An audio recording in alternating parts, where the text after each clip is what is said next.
All right, this video is going to show you why the TONEX capture you just purchased from Tone Factor, Worship Tutorials, Tone Junkie, Alter Amp Works, Tone Shepherd, the Studio Rats, whoever. This video is going to show you why that capture totally sucks or why that capture totally rules.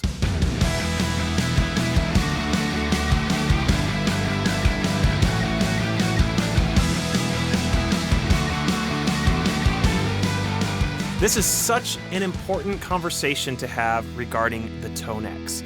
Let me demonstrate. Here are 6 amp captures played back to back with the same guitar, same pedals, my daily driver with a little bit of delay, a little bit of reverb. Here we go.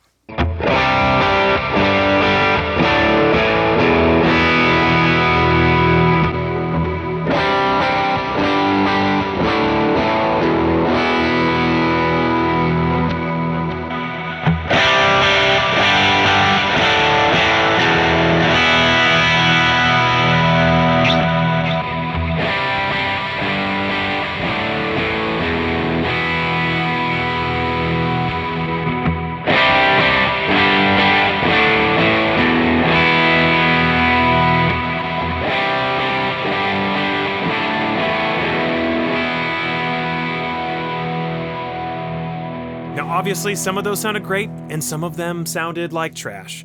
But you want to know a secret? Every single one of those captures are incredible, and I would use any single one of them on a Sunday with just a few small tweaks. So here's why I'm making this video. Because I get questions like the one I got today asked to me all the time. So Kristen, just want to say thank you for reaching out on Instagram and forcing this video with your question. Kristen asked this: "Good morning. Hope you're having a great day so far."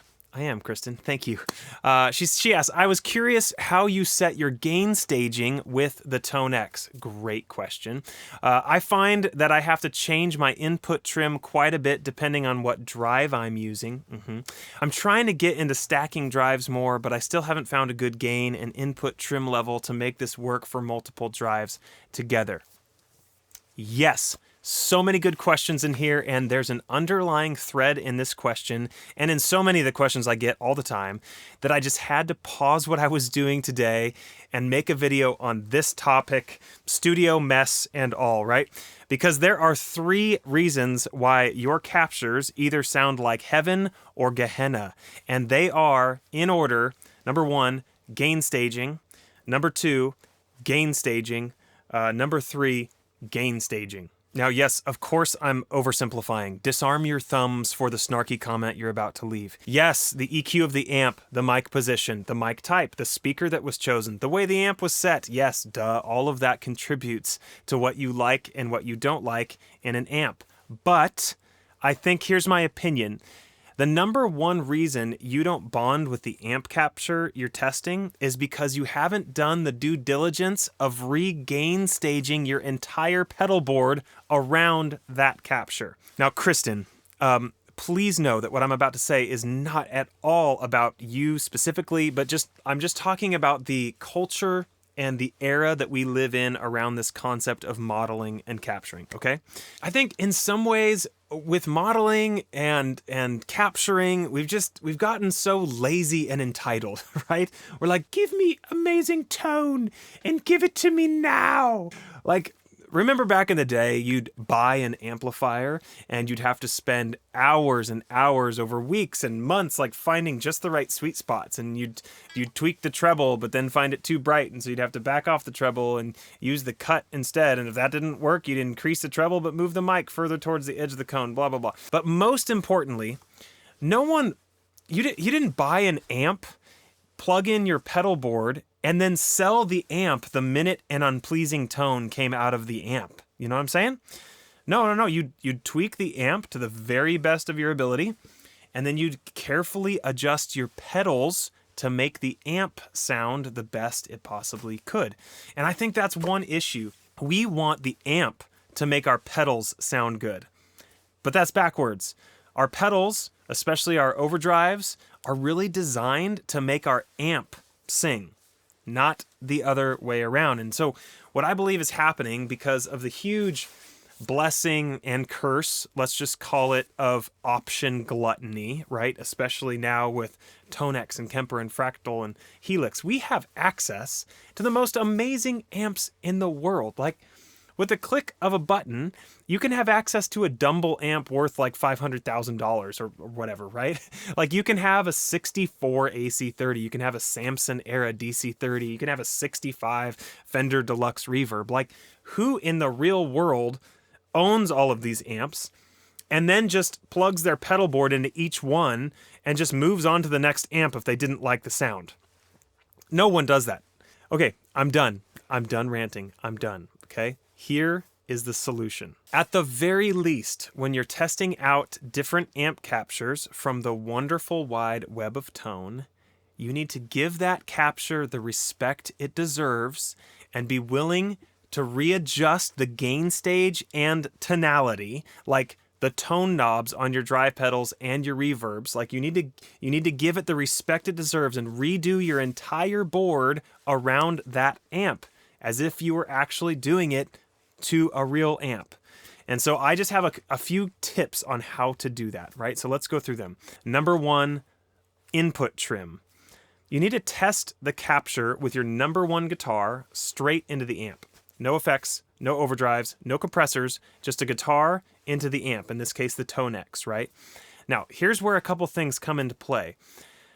I suggest you reach out to the person who created the amp capture to begin with and learn where their input trim should ideally be set. There's still like a fair bit of ambiguity out there regarding input trim, but this is a very important setting that's definitely going to affect how your pedals respond to the amp. It's responsible for the amount of headroom you have, how clean or dirty the amp is, all that. So, for example, for me, for my captures, at least right now, although I may change it in the future, I don't know. But right now, I have mine set at plus 8.5 dB. Now, I'm fairly certain that's where Tone Factor suggests they set theirs, but each company might be different, and it's important to know that going in. So set it where they recommend it, at least to start. Now, you can change the input trim. That's okay. You're not going to break it. It's designed to be adjustable so that you can account for the different output levels of your guitars. And so, to me, I think of input trim almost like using the high and low inputs on an amp. If you've ever had experience with a real amp before, increasing the input trim just boosts your signal going into the amp and will make the amp break up a little bit sooner. And dialing the input trim down will clean up the amp a bit and give you a little bit more headroom. So this is definitely a setting you're gonna have to play with, and you're gonna have to play with it maybe a bit per capture or per guitar. Now, I fully appreciate how this can be frustrating, because if you have two different amps from two different companies that recommend a different input trim setting, then what do you do? Okay, actually, I do have a suggestion for you, but we're gonna pause. I'm going to get back to that suggestion later. I want to move on to tip number 2 first. So something we have to talk about before we, because I kind of tiptoed around it, but we have to talk about headroom, because this is super important when dialing in an amp tone. Now, in a nutshell, headroom is the amount of signal an amp can receive before breaking up and compressing. This might be basic for some of you, but hang on. The higher the gain is set on an amp, the more it compresses. So more drive equals more compression equals less headroom. And this is where the rubber meets the road with your overdrive pedals. So say your clean tone without any overdrive pedals on is still like a little bit dirty, a little bit gritty, just guitar into the amp, it's breaking up already. Okay, this means that in order for you to increase the overall volume of that amp with your pedals, you're going to have to increase the output level of your pedals a lot more than you would if the amp was set clean. And so, and even then, like on a slightly dirty amp, there's going to be a hard cap on how much more volume you can get out of it, because every amp will kind of limit and not allow you to increase the volume anymore.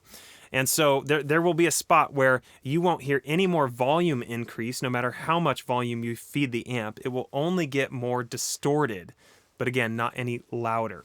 That's how compression works. Okay, so I'm gonna demo this for you right now. I'm using the Studio Rats. It's a, what is it? What am I using? It's the 2 Rock Bloom Clean setting, and I'm going to compare this to their 2-Rock Bloom Drive capture. Okay, so here's what's going to happen. I'm not going to use any wet effects.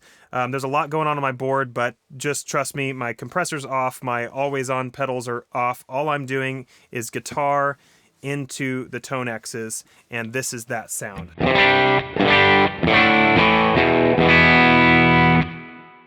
You hear a little bit of reverb because I think that's baked into the capture or whatever, but my reverb pedal is off. So this is a cleanish capture. Not a ton of dirt on it, although there is a little bit. But now I'm going to boost it with this Benson Germanium boost at 10.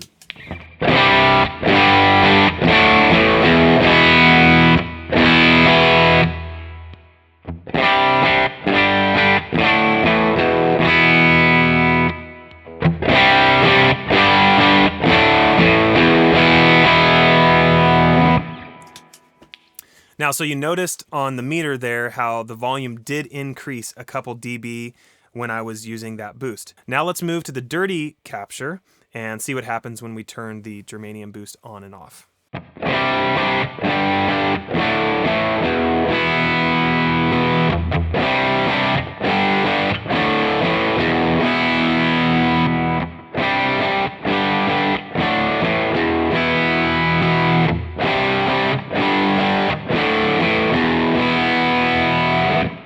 So this is a perfect example of how headroom and compression works. The dirty capture did not get any louder when I hit it like on level 10 with the Benson Germanium boost, but it did get dirtier.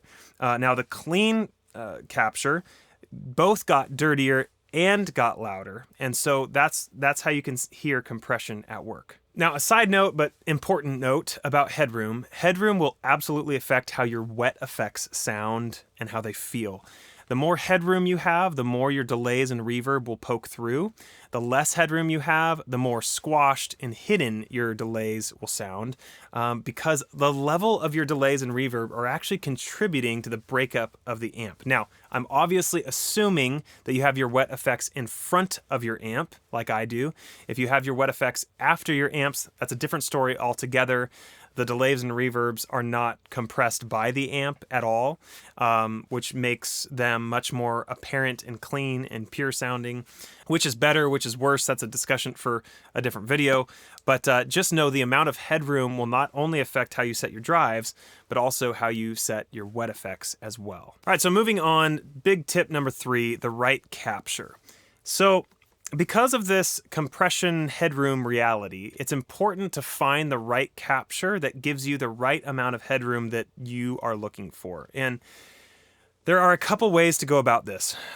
Most companies who release captures will give you a few different captures at varying levels of gain, right? So with your guitar and the input trim level that you've decided on, or the manufacturer has told you where to set it, and the sound you're going for, I always recommend try to find the capture in the various levels of gain that gives you that balance of enough headroom to be able to get louder when you push it, but not too much headroom, not too clean that you're never actually pushing the amp itself into overdrive, but you're just hearing the dirt pedal itself, right? In my opinion, you want the amp to break up. You want the amp to distort. If you have to turn the gain knob of your overdrive pedal up too high, that might be a clue that the capture you've chosen has too much headroom, right? So for me, my overdrives are primarily set up as boosts that simply progressively like boost the amp more and more.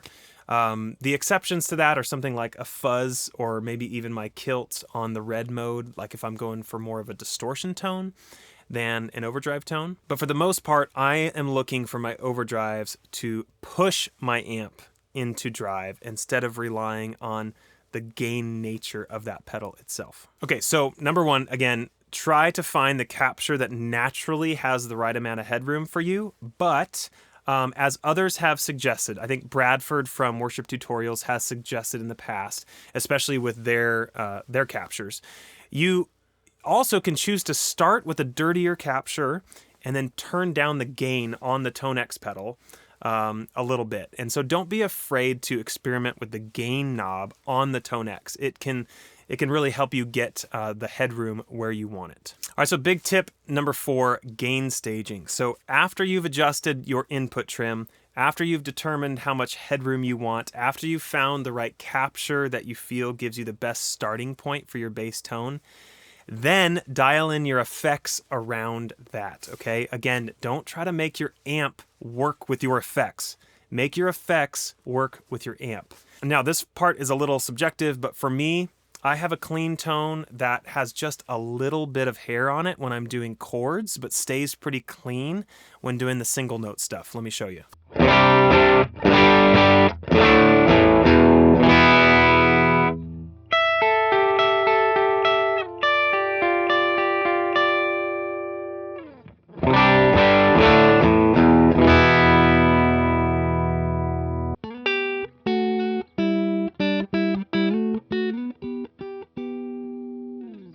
So then after I've dialed in kind of my bass amp tone like that, I have 3 stages of drive after that just progressively get like 1 or 2 dB louder and louder. And again, I'm just using drives that push my amp more than anything. It's less about how the gain on the pedal itself sounds and more about how it pushes my amp, especially my first and second gain stage.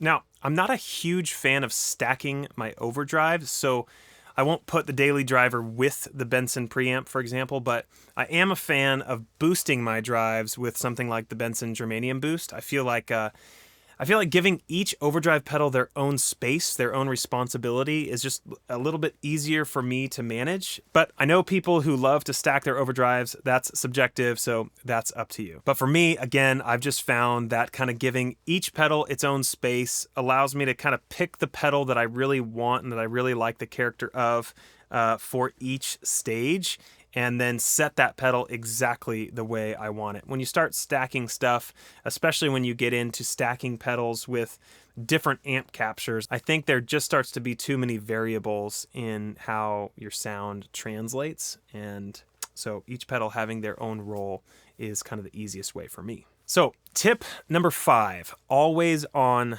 pedals. Now, lastly, like I hinted at the beginning, say you're a guitar player that likes to play with multiple guitars, and you also might want to switch up which amp captures you are using from time to time. So how can you do this if the input trim should ideally be set in a different place for each capture, or if you're having guitars with output levels that are just frustratingly different from each other, like I do.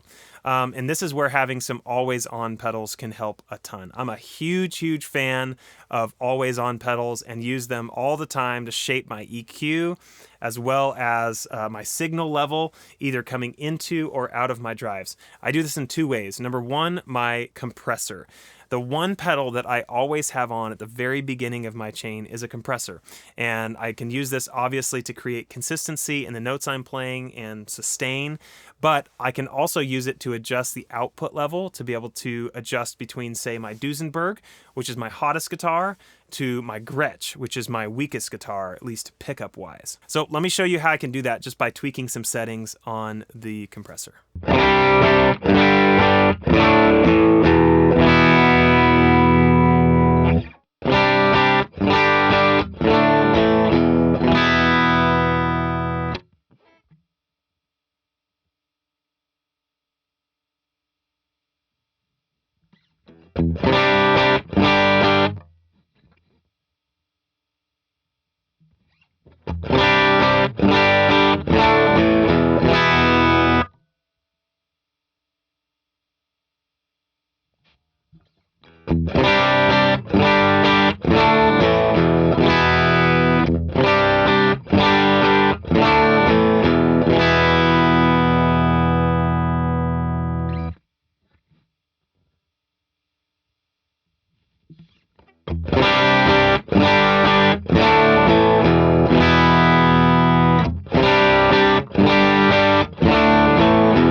Another place in my chain that I love to have an always on pedal is after all of my overdrives, but before my wet effects. And right now I'm using the Revelation Revenant.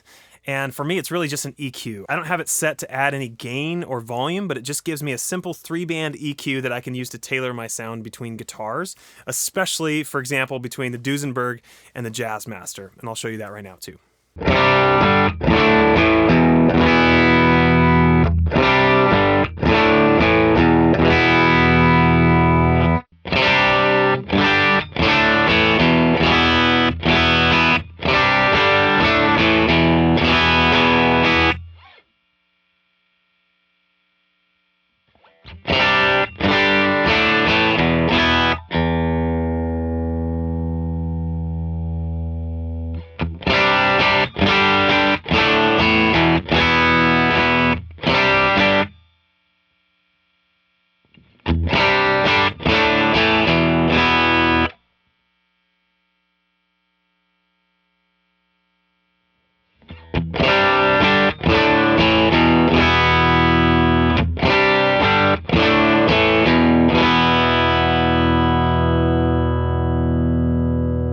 So hey, just so you guys know, this video has been graciously sponsored by my own personal opinion. So take it or leave it, eat the meat, spit out the bones, whatever you want to do with it. But all I'm trying to get across here is that there are some incredible captures available for the TONEX right now by so many amazing people.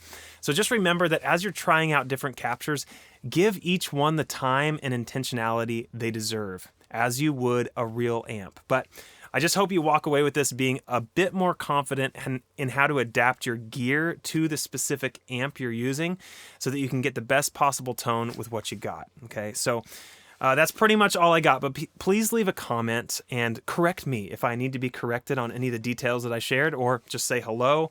I will respond to it. I always do. But if you liked this video, just prove it by liking it. And if you loved this video, then subscribe, and then you'll know when more of this kind of stuff drops. You can check me out on Instagram as well at the Tone Shepherd, and you can snag this TONEX capture and my STRYMON presets over at thetoneshepherd.com as well. Blessings to you all. I'll see you soon.